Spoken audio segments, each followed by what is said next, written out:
question is, are you ready? Es-tu prêt pour le scrum? Yeah, on refuse personne. Je veux plein de questions, TH, es-tu bon cette année? Qui choisit dans mon pool hockey? Suis-nous sur les réseaux. Complète égalisation, ça va être le chaos.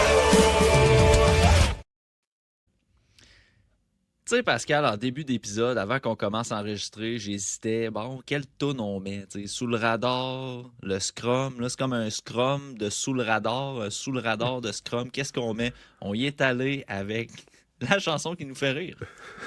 Exactement bonne.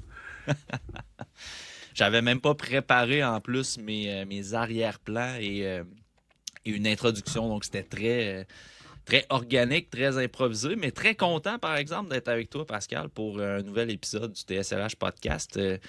On va commencer avec un segment sur les espoirs. On a eu plusieurs questions concernant le repêchage, également, on a eu beaucoup de suggestions de Boomer Bust. Ça, là, je suis bien content. Je vais garnir ma banque de joueurs qu'on peut parler dans le Boomer Bust. Il y en a beaucoup. J'en ai sélectionné 2 pour ce segment-là. On va y revenir un petit peu plus tard. On va commencer avec des questions quand même assez rapides. Je pense que c'est des questions qui se traitent beaucoup en texte aussi à la fin de la saison sur le TSLH Espoir, la section Espoir de Tout sur le hockey. On commence avec une question bien simple, Pascal, pour le repêchage 2026. Qui possède le meilleur lancer de tout le repêchage selon toi? Ah, j'ai hâte de faire les classements top 5 de tout le monde de TSLH Espoir pour répondre comme il faut à ces questions-là. Donc, je vais donner 12 personnes. C'est vrai, on avait oublié de mentionner que quand c'est des questions qui a le meilleur, pas qui ont le meilleur, c'est qui a, mais finalement ça finit avec 15 noms. Non, parce qu'il y a plusieurs shots, tu sais. Non, ça, c'est une blague. Tu sais, il y a quand même plusieurs candidats. On va y aller avec des candidats, puis je vais dire pourquoi lui qui est premier. Dans le fond, au niveau de one-timer, je dirais que Nikita Klepov est un très, très bon candidat pour être le meilleur shot du repêchage, mais au niveau de la transposition au hockey, la NHL, je pense pas que... Transposabilité, peut-être? Ouais, c'est ça. Il va jouer il va choiter dans la nationale de hockey. Ça, je pense pas qu'il va avoir la même capacité à se démarquer, même si j'adore Klepov, mais bref. Ensuite, au niveau juste de la puissance pure, il y a le bon vieux Adam Novotny, que moi et Servant, on adore particulièrement, que c'est pas nécessairement le meilleur instinct de marqueur, pas nécessairement la meilleure technique ou le plus trompeur, mais niveau puissance, il est là. C'est la même affaire avec Oscar Hemming, qui a joué à NCAA, qu'on a parlé une couple de fois cette saison. Ça, au niveau de la lourdeur, au niveau de vraiment la puissance du lancer qui déchausse la baie vitrée et fait piquer des sauts au monde qui ne regarde pas trop en arrière du filet, Oscar Hemming est là. Mais au niveau de... J'ai comme 2... J'en ai 2. Okay?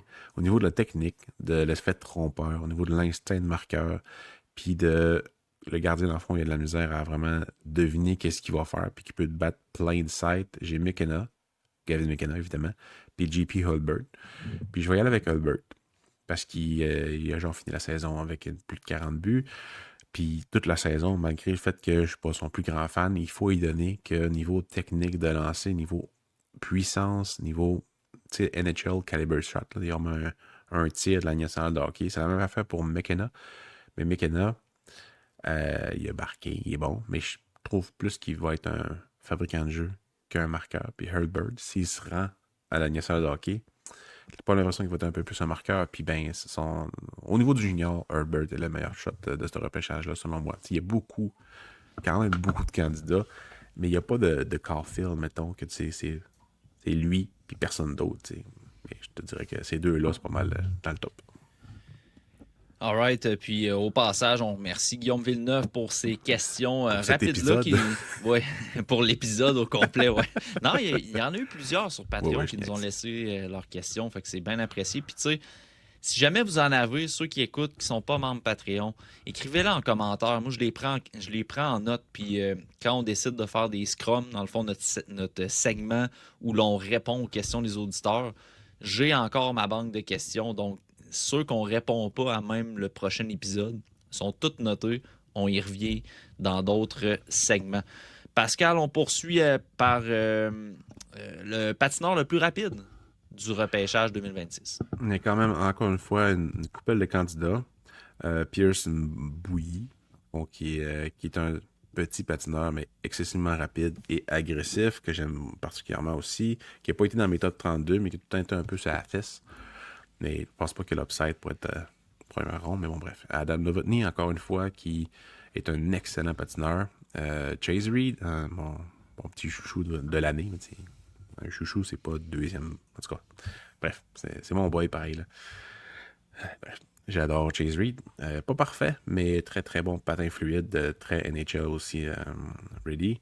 Chase Harrington, qu'on a parlé une couple de fois aussi dans la saison, qui joue pour Spokane, si je me souviens bien. Ouais. Donc, il y a lui qui patine super bien. Mais je pense que c'est Wild Cullen. Au niveau de l'utilisation de son patin, du transport de rondelles, il y a un des meilleurs au niveau du transport de rondelles chez les attaquants qui joue pour le programme américain. Il a connu un bon tournoi U18 aussi, puis quand même généralement une bonne saison malgré sa blessure, puis malgré le fait que le programme, c'est pas son année au programme cette année. Mais Cullen, il risque de sortir en première ronde. C'est un bon, pas nécessairement un riser, mais quand même, c'est un bon riser du repêchage parce que il a été constant dans le fait qu'il est revenu de blessure, puis il a réussi à ressortir positivement de ce programme-là. Puis le patin est numéro 1 dans sa case du bulletin. Puis au niveau de la production offensive, de comment il crée l'offensive, puis c'est tout le temps quand même assez réfléchi, puis c'est rapide. Donc, il faut apprécier un peu son talent. Même si je ne l'ai jamais eu en première ronde jusqu'ici. Mais le programme cette année, c'est ça. Ouais, on le voit d'ailleurs, puis on y reviendra dans un prochain épisode, Pascal, mais au niveau nord-américain, au U18, ça a été plus difficile, puis d'habitude, le tournoi U18, l'équipe américaine, on s'attend quand même à des grosses performances, puis cette année, pas de carré d'as pour les Américains. Mais c'est sûr qu'on va y revenir dans un prochain Sous le radar pour le tournoi U18. On poursuit, Pascal, avec les meilleures feintes du repêchage 2026. Meilleur feinteur, en fait, ouais. Meilleur feinteur. Coupelle le candidat. Et Shilov, qui est dans la GMQ, très bonne main. Malhotra, faut pas le mettre de côté non plus. Même Albert Smith, j'aime bien ses mains. Lawrence aussi, mais il y a quand même pas mal de pertes de rondelles. Mais je dirais que le numéro 1, puis je pense pas que ça... Même Matisse Preston aussi, que je pourrais nommer. Mais je pense que le numéro 1, c'est Gavin McKenna. Ça va pas mal avec lui au niveau de la technique. Ce serait dur de mettre quelqu'un d'autre. C'est ça. Puis, il a même progressé. Parce que c'est bien beau être flashy comme Hudson était, mettons, à sa première année. Mais toujours penser au jeu en arrière de la feinte. Puis ça, McKenna, au début de la saison, en NCAA, c'était plus difficile. Puis il a vraiment appris à avoir des meilleures, j'en ai parlé, là, avoir des meilleures décisions, puis avoir une meilleure efficacité de son choix de feinte, dans le fond. J'avais feinté, OK. Mais est-ce qu'il a feinté pas moins longtemps, mais moins de fois, ou juste choisir la voie safe va mieux faire progresser le jeu? Il s'est vraiment amélioré là-dedans. Puis tu sais, Hudson, c'est pas une leçon d'humilité pendant tout, mais je parle, quand il était dans son année de repêchage, même en NCAA, c'était fou là, ce qu'il est capable de faire avec la rondelle. Puis c'est encore fou ce qu'il est capable de faire avec la rondelle. Mais de voir ce joueur-là qui domine quand même à 1 contre 1, t'es capable d'en faire 3 puis de faire des jeux, mais que le taux d'efficacité descendait parce que ça faisait juste créer du chaos pour rien.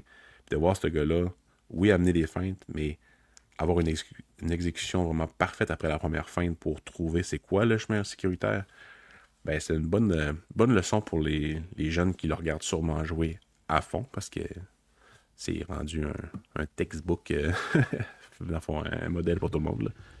Fait que, c'est ça. C'est ce que j'aime beaucoup de McKenna cette année. Le plus robuste, le joueur là, qui frappe le plus fort du repêchage 2026. Fait que pas nécessairement un gars qu'on voit tout le temps dans le trafic, là, mais vraiment là, pour les mises en échec percutantes qu'on pourrait voir dans ce repêchage-là. Oscar Hemming pourrait être un candidat parce qu'il est capable de démonter des têtes. Caden Lemire aussi de Prince George, qui pas beaucoup de personnes parlent non plus, puisqu'il ne mérite pas tant que ça d'être parlé, mais ça pourrait être un gars qui se projette comme Tyler Top un peu, dans le fond, en fin d'alignement, là, pour amener de la robustesse. Mais c'est vraiment Sokolovski là, de London. C'est un gars qui, chaque présence, a une cible, puis veut y arracher la tête. Donc, c'est lui qui frappe vraiment le plus fort. Tu sais, il y a Joseph Salindra aussi, que j'aime bien à Barrie. Et c'est un petit joueur, mais qui frappe quand même fort. C'est une peste, un peu comme Bouilly, que je parlais tantôt, Pearson Bouilly. Puis Jean-Samuel Daigneault de Muskegon aussi, dans la USHL. Est-ce qu'il va être repêché? Je sais pas. Il doit avoir genre 5 points en 40 matchs. Mais il plaque pas mal. Quand même assez agressif, je te dirais. Là. Donc, mais vraiment, Sokolovski a tous les outils pour être capable de démonter les têtes dans le national de hockey aussi. Les gardiens de but à surveiller au repêchage 2026, c'est une question de Kevin Lafortune, membre Patreon. On te salue, Kevin, au passage. Je sais qu'on en a parlé, mais plus tôt en saison, il y a plusieurs listes de la centrale qui sont sorties. Est-ce que ça a bougé quand même au niveau des noms qu'on peut voir sur les différentes listes? Non, pas vraiment. Tu sais, les gardiens de but, je me garde tout le temps, genre une semaine que. Genre une semaine. C'est un moment dans la saison que vraiment j'en écoute beaucoup. Ça a été le cas au début de la saison. Là, ça arrive bientôt. Il va falloir que je m'y mette. Mais tu sais, les noms que moi j'aimais bien au début de la saison, qu'on a déjà parlé, Orsulak, Borishev, le gros Ripken aussi. Puis là, il y a le goaler que j'avais pas vu encore, qui jouait dans la U20 au niveau de la Tchéquie, qui a dominé en U18, que j'ai pas encore regardé, il faut que je l'écoute aussi. C'est Martin Psolovets. Lui, il faut que je le regarde. Il y a eu des bonnes stats. Il paraît qu'il a vraiment été bon. Donc, il va falloir que j'aille le voir dans son pays pour voir si c'est pas. Puis en plus, il est 6 pieds 5. Donc, je vais aller le voir dans son pays. Il va falloir que tu prennes ton billet d'avion. Oui, je vais y aller. C'est ça. Dans sa ligue, dans son pays, en donnant des matchs. Donc, tu sais, j'ai gardé. Dans le fond, je t'ai pas dit, j'ai pas regardé le gardien de but, parce que j'étais capable quand même de donner des noms. Mais je suis pas en tout rendu à faire un top 10, 15, 20 de gardien de but pour la saison. Mais j'en ai quand même regardé. Mais avec mon dégât d'eau, mes notes ont passé dans l'eau. C'est ça qui est un peu plate, faut que j'entre mon début quasiment. Allô, les goalers, allô. Yes. Au douche. Autre petite question rapide, Pascal, toujours concernant le repêchage 2026. J'essaie de retrouver, là, c'est qui a posé la question. Je pense que c'est encore Kevin qui a posé cette question-là. Ça va être qui le riser à la Beckett Seneca cette année, Pascal? C'est Beckett Seneca, oui, c'était un riser, mais il n'arrivait pas de nulle part non plus. On voyait, mettons, vers 10, 12, 15, puis il est sorti top 5. Fait que, tu sais, je pouvais pas nommer des Adam Olsen, des Kali ou ben des Van Hanen que j'avais parlé déjà, ou Novotny ou Shilov, peu importe, que moi je trouve qu'il devrait sortir plus haut. Mais de nommer un joueur qui a toujours été un peu haut, mais qu'il mérite à cause de ses récentes performances, surtout en série, de sortir top 5. Puis ça serait Daxon Rudolph, que Servant aime beaucoup. Puis on le voit en série, il y a genre 19 points avec Mathias Van Hanen. Il y a 19 points en 13 matchs, je me souviens bien. Ça va vraiment bien pour lui. Puis, tu sais, on a fait quelqu'un nous avait posé une question dans un épisode passé pour savoir qui qu'on voit à Coupe Memorials, mettons. Puis, il me semble pas que pour la WHL, j'avais dit Everett ou bien Prince Albert. Puis les deux se prennent en série. Puis, il me semble que c'est 2-2 ou quelque chose comme ça. Fait que, non, c'est des bonnes séries. J'ai hâte de regarder ces matchs-là aussi, là, de Rudolph, Mafananen, puis tout, là, parce que c'est deux équipes qui sont quand même assez différentes, qui sont montées différemment, mais qui produisent tout autant. Fait que je pense que Rudolph pourrait sortir définitivement top 5 et se mettre devant Veroff, devant peut-être pas Reed, mais on sait jamais, là. Mais devant Carrolls aussi, tout, là. Donc, à surveiller. Je vais me permettre de te corriger, Pascal. Oui. T'es fait. T'es sur le bord du gouffre. À l'approche du licenciement. Non. Everett ne se pogne pas encore contre les Raiders. Parce que les Raiders jouent contre Bryce Pickford présentement. Et c'est 2-2 la série. Donc, t'avais pas totalement tort. Ah, c'est ça. Everett a passé, c'est l'autre qui n'est pas encore fini. Bah, Ouais, c'est ça. Ben, dans le fond, Everett ont perdu un match à date en série, puis c'est un match contre Kelowna. Ils ont gagné en 4 contre Penticton. Puis là, ils ah, ouais, c'est ça. attendent le gagnant de Prince Albert contre Medicine Hat. Et la série est 2-2. Ah, c'est ça. Ouais, c'est ça. Flash score. Voilà. J'ai pas de mémoire. Puis ma mémoire, Ah, écoute. vous êtes, ça. Le- Vous êtes qui, vous? le dad brain, le cerveau de papa. Des fois, ça oublie. Qui dort 5 heures par nuit depuis 9 ans. Pas mal ça. Ouais, c'est ça. Exact. Boom or bust, Pascal. Je rappelle à ceux qui ne sont pas familiers avec ce petit segment dans le segment. On se fait donner des noms de joueurs et on se positionne. Est-ce que c'est un boom? Un joueur qu'on s'attend à avoir une éclosion prochaine? Est-ce qu'il répond aux attentes? T'sais, on va l'amener un peu de même aussi. Ou un bust, donc un joueur que présentement, le profil qu'on voyait au repêchage, ça s'en va pas dans ce sens-là. Les attentes étaient hautes, ils répondent pas. Fait que vous voyez un peu où est-ce qu'on s'en va nécessairement par rapport au boom or bust. Pour cet épisode-ci, Pascal, j'en ai sélectionné 2. Le premier, on va y aller avec Noah Ostlund, des Sabres de Buffalo. Écoute. Tu sais, c'est pas un joueur qu'on avait on avait en première ronde, là, mais on aimait beaucoup son profil, mais tu sais, c'était très junior comme façon de jouer. Il n'a jamais été vraiment question ici d'un potentiel à la boom, mais non plus à la boss. Ce qui est étonnant dans son profil, c'est l'équipe dans laquelle il est. C'est-à-dire une équipe qui a eu beaucoup de joueurs exactement comme ça. Qui fait en sorte qu'il tombe un peu en dessous de la pile.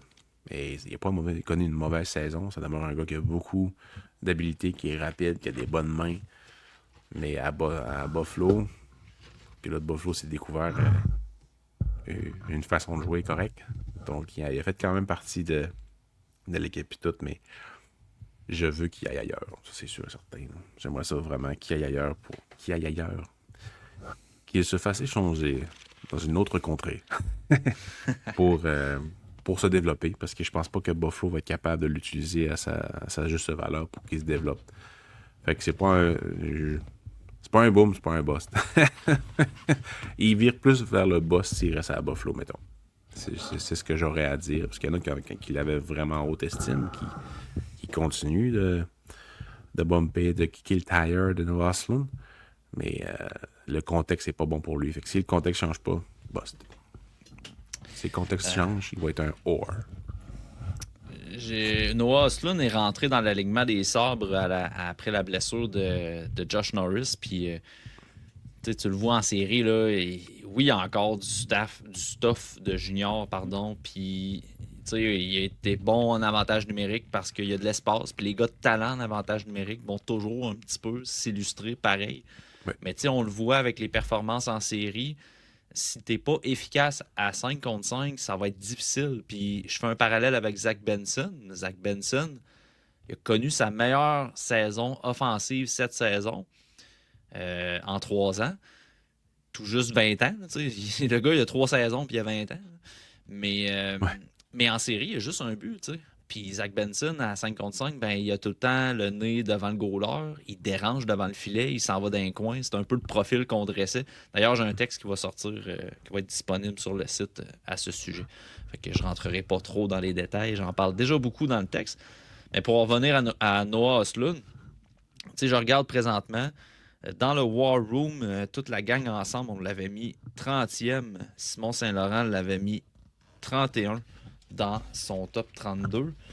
Ensuite, Simon Servant l'avait 29. Là, je regarde vraiment via le guide 2022 du TSLH Espoir. 18 pour Seb, quand même. C'était plus haut que pour l'instant, plus haut que pas mal tout le monde avait. Tu l'avais 30, Pascal. Puis de mon côté, je l'avais 26. On respectait les habiletés offensives. Là. Quand je regarde les commentaires qu'on avait faits sur lui, c'est vraiment tout autour de l'aspect des habiletés individuelles, mais l'aspect physique venait beaucoup déranger, si on veut, la projection. Non, c'était pas le meilleur centre du draft, comme certains disaient. Mais... Ouais.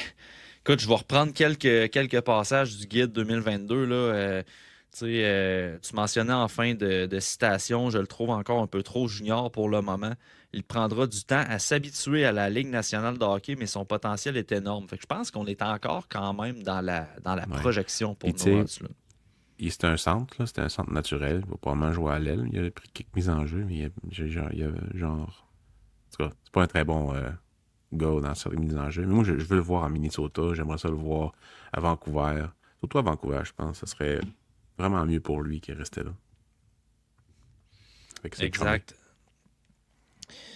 Tu vois, moi, je terminais ma citation en mentionnant que en SHL, Liam O'Gren et Jonathan Lekirimaki étaient plus en mesure de se démarquer qu'Ostlund parce que justement, il était capable de jouer à travers un espace plus restreint. Exact.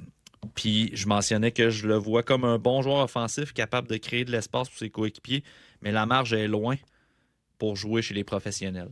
Fait que, tu sais, Noah Ostlund a connu du succès quand même. Tu sais, il a été offensif dans la Ligue américaine. Ça s'est quand même bien été. Ouais. Je suis un peu comme toi. Là. Je suis pas prêt à le mettre boss. Je suis pas prêt à me mettre boom non plus. Je pense qu'il est là où est-ce qu'on l'a projeté à son année repêchage. Mais ça, c'est 4 ans plus tard présentement. Puis c'est pas anormal parce que son profil dictait ça, justement, que ça allait être plus long à développer.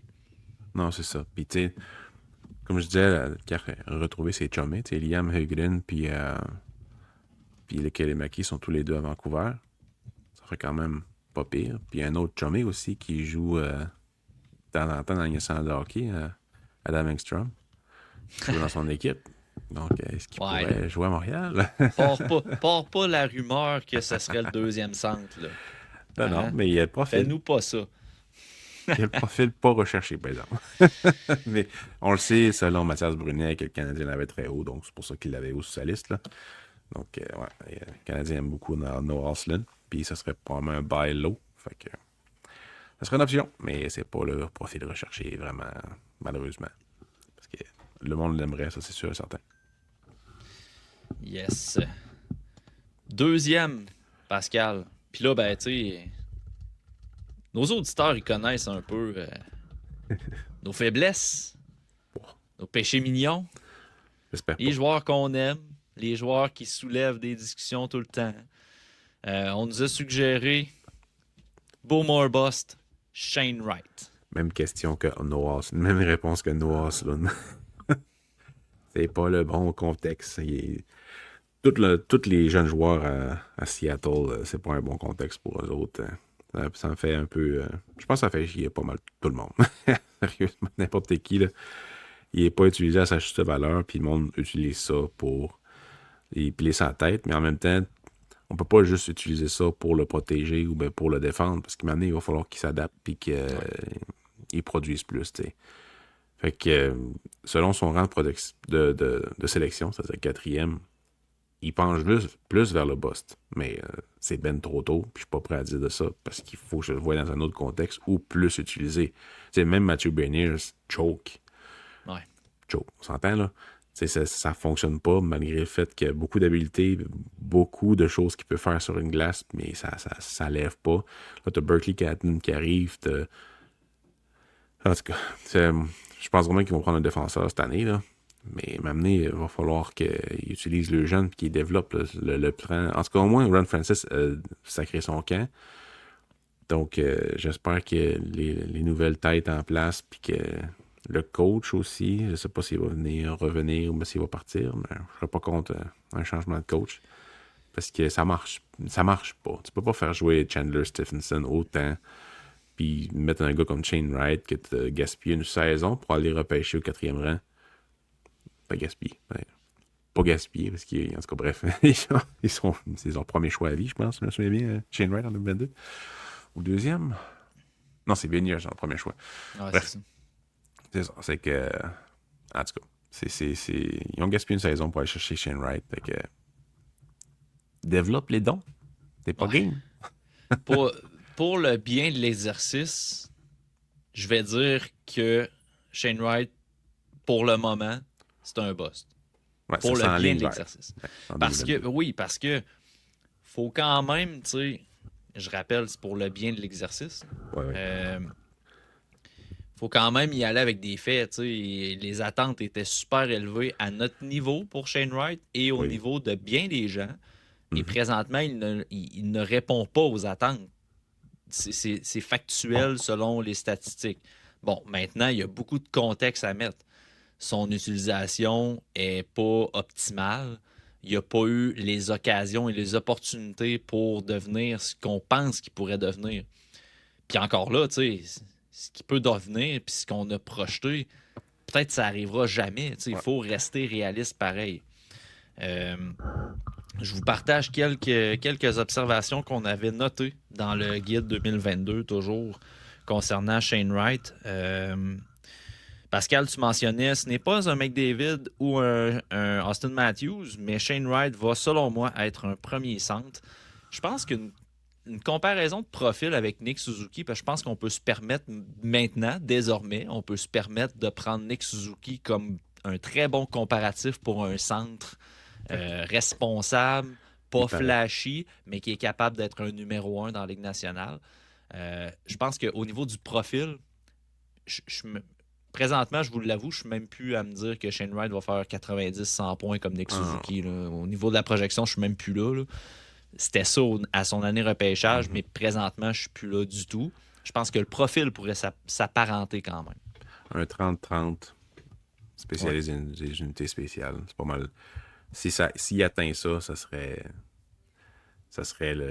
un coup de circuit pour les 2-3 années de développement de marde qu'il y a eu avec Seattle. Exact. Seattle. Puis tu vois, moi, à son année repêchage, je comparais son profil avec celui de Sidney Crosby, puis ça s'est pas révélé très, très précis, là, honnêtement. Là. Mais on l'aime pareil, le petit Wright. Là. Écoute, on hey, aime bien ça, j'avais... regarder des matchs. Là. Ouais, ben oui. Mais c'est fâchant parce que c'est ça. À Seattle, le fit est pas là. Tu sais, on tire un peu plus vers Alexis Lafrenière, là, tu sais, genre de gars que ben ça fit juste peut-être pas avec les Rangers, mais dès que tu vas l'échanger, ça se peut qu'il explose ailleurs. Fait que c'est pour ça que les équipes, ils veulent comme le rétentionner.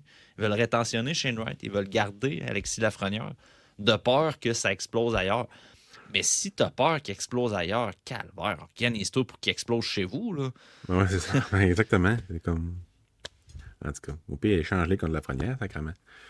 Ouais, c'est ça. C'est ça. Il y a plusieurs options, assurément, qui pourraient arriver avec un échange le concernant. Les centres de ce calibre-là sont recherchés, parce qu'il est projeté comme un deuxième centre à cette heure. Ça, c'est recherché partout, là. Absolument partout. Fait que.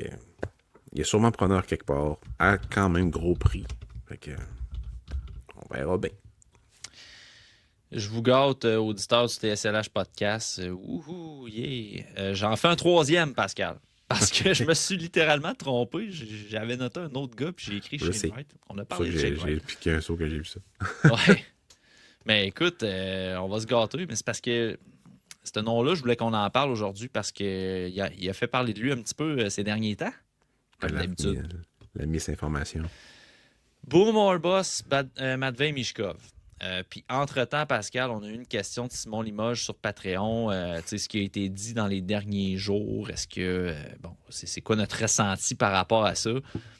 Tu as dit le mot désinformation. Moi, un tweet qui parle de Matvei Mishkov qui a sacré son camp de l'aréna puis qui a pas pris l'avion, là, d'un gars qui a 60 abonnés, là, puis qu'il y a personne qui parle de ça. Puis Ça a fait boum. C'est comme, non, Christy, c'est ça, que le monde me niaise, là. tout le monde a partagé ça. Stéphane Leroux a partagé ça. Hockey, le magazine a partagé ça. Il y a plusieurs comptes très influents des partisans du Canadien qui ont partagé Évidemment. ça. Quand le narratif te tient, hein, tout est crédible maintenant. Tu sais. Fait que, C'est Nicolas Cloutier qui l'a partagé en disant, je sais pas pourquoi, que le monde croit que c'est vrai. Puis t'es comme, c'est quoi ça? Là, je regarde. Ah, sacrément! il faut juste Sérieux, fouiller. là.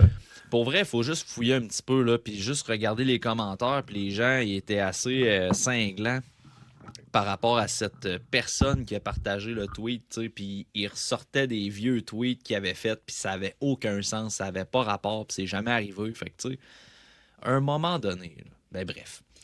Matvei Mishkov, boom or bust. Tu sais, les informations sur l'attitude, là, tu sais, ça se concrétise quand même un petit peu. Là. Je dis pas qu'il n'y a pas d'huile sur le feu.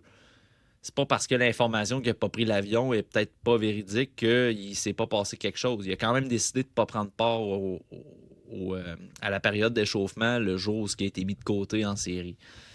Je le regarde aller en série, j'ai pas manqué une game des Pingouins, puis tu sais, le rythme de jeu en série, c'est pas... Ah non, Michkov avec ses patins larges, puis tu sais, des fois, il patine comme un gardien de but. Là, fait que sans enlever les patins, il fait juste des waves, genre, pis ça. Puis, honnêtement, c'est pas... Demidov aussi.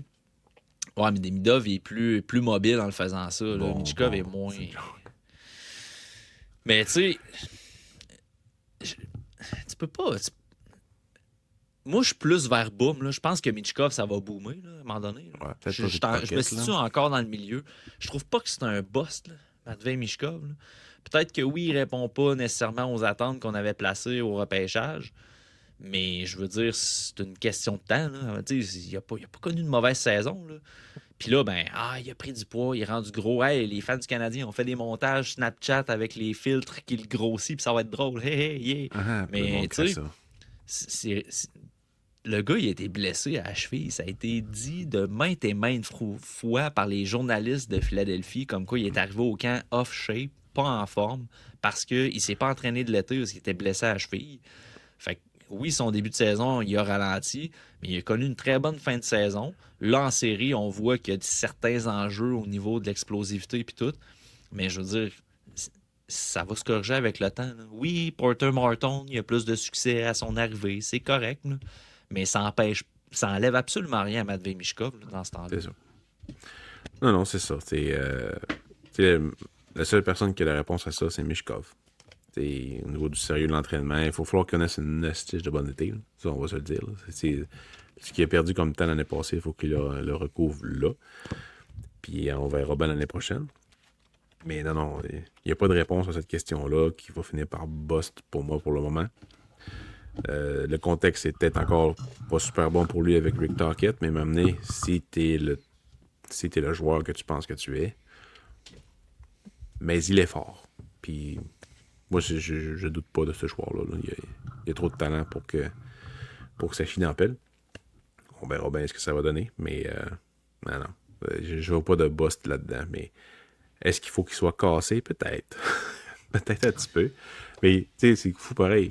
Ce gars-là, il doit s'ennuyer de Tortorella.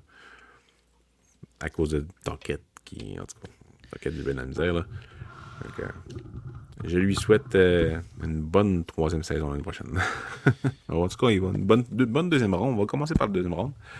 Une bonne deuxième ronde, puis on verra après qu'ils apprennent à arrêter de loafer un petit peu aussi.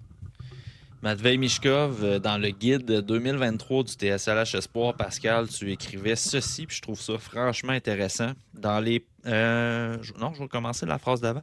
Ce ne sera jamais un attaquant qui se démarque dans l'aspect défensif et physique. Il doit absolument devenir plus fort pour le hockey en Amérique du Nord.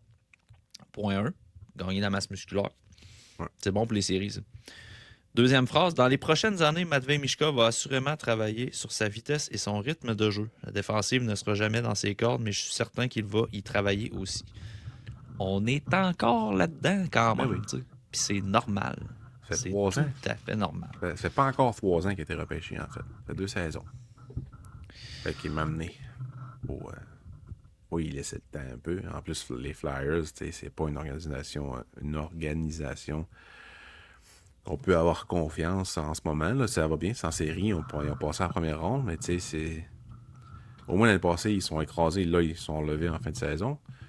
Tant mieux. J'espère qu'ils vont construire là-dessus pour les prochaines années. Puis ils ont repêché beaucoup de gros bonhommes. Donc, ça va bien entourer Michkov. Mais j'espère qu'il va avoir le talent.